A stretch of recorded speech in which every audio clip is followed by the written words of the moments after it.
Hello friends. आज हम बहुत ही इम्पोर्टेंट टॉपिक पे डिस्कशन करेंगे। वो है dog bite, rabies, immunisation versus immunity.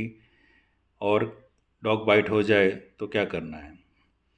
पहले हम लोग एक बात को क्लियरली समझते हैं कि रेबीज़ जो बीमारी है, वायरस, वो सिर्फ डॉग से नहीं फैलता है। उसके कैरियर ह्यूमंस हो सकते हैं, बंदर हो सकते हैं, बिल्लियाँ हो सकती हैं और अन्य जानवर हो सकते हैं। जब ये वायरस आपकी बॉडी में दाखिल होता है तब ही इसके दुष्परिणाम हो सकते हैं। और वो डिपेंड करता है, एक, कि क्या डॉग कैरियर था, दो, आपकी बॉडी की इम्यूनिटी क्या है। तो अभी हम समझते हैं कि इम्यूनाइजेशन और इम्यूनिटी में क्या फ़र्क है। इम्यूनाइजेशन, जैसे हम वैक्सीन कहते हैं, वो तब लगाई जाती है कि जब आपके ऊपर कोई इन्फेक्शन ना हो, लेकिन आप अपनी बॉडी को तैयार कर रहे हैं आने वाले इन्फेक्शन के लिए, वायरस के लिए, या उसके अगेंस्ट इम्यूनिटी पाना चाहते हैं। और ये जब तब लिया जाता है जब आपको कोई बाइटिंग या वायरस आपकी बॉडी में प्रेजेंट ना हो। एक मिसकंसेप्शन है कि यहाँ मुझे डॉग ने काटा तो मुझे जाके तुरंत इम्यूनाइजेशन कराना है। नहीं, 24 घंटे के अंदर जो आपको इंजेक्शन लगते हैं वो हैं दो। एक है इम्यूनोग्लोबुलिन, जो कि एक तरह का आपका इम्यूनिटी बूस्टर है, ताकि आपकी बॉडी उस इन्फेक्शन के लिए, पॉसिबली जो भी इन्फेक्शन आपकी बॉडी में आया है उसको लड़ने के लिए एंटीबॉडीज़ तैयार कर ले। और दूसरा है एंटी टेटनस, जिससे कि सेप्सिस वगैरह की इशू ना हो। लेकिन अगर आपने 5 साल में ये वैक्सीन टेटनस की ली है या शॉट लिया है, तो फिर वो आपको टेटनस का शॉट लेने की ज़रूरत नहीं है। अब समझते हैं कि अगर डॉग ने बाइट कर लिया तो करना क्या है। तो डॉग ने बाइट किया है, हो सकता है कोई जानवर आपे काट ले।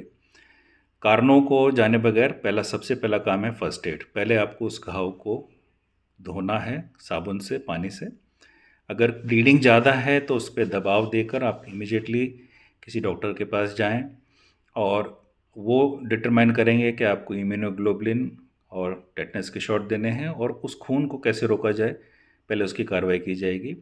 और दूसरा, फिर आपको जाना है आपके नियरेस्ट वेटनरी डॉक्टर के पास, क्योंकि उन्हें जानकारी होती है कि किस एरिया में रेबीज़ के प्रमाण ज़्यादा हैं या रेबीज़ के केसेस पाए गए हैं। अगर आप उस एरिया के हैं तो वो आपको रेकमेंड करेंगे कि आपको उसके बाद में इम्यूनाइजेशन के लिए जाना है या नहीं।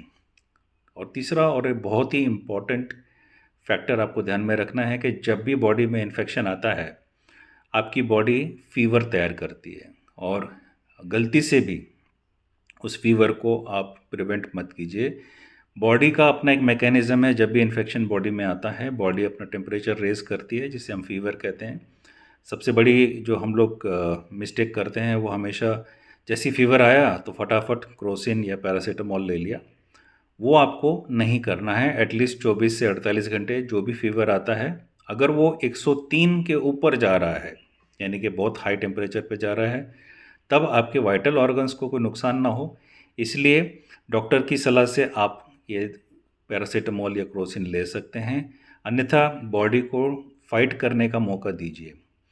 तो ये बात को हम क्लियरली आज समझ लें कि जो भी आपको वैक्सीन लेनी है वो पीस टाइम में लेनी है, यानी कि जब आपके ऊपर कोई अटैक, कोई बाइट या कोई इन्फेक्शन ना हो।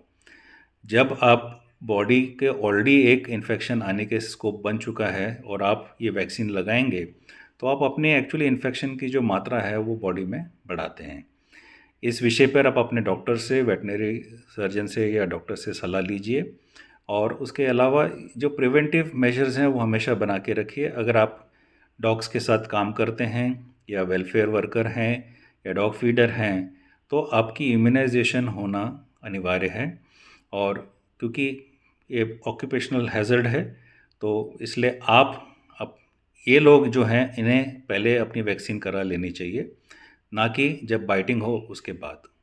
आई होप ये इन्फॉर्मेशन आपके किसी काम में आएगी। अगर आपको ये ठीक लग रही है तो प्लीज़ इसे आप शेयर कीजिए और अपने दोस्तों में स्प्रेड कीजिए। Please take care and have a great day.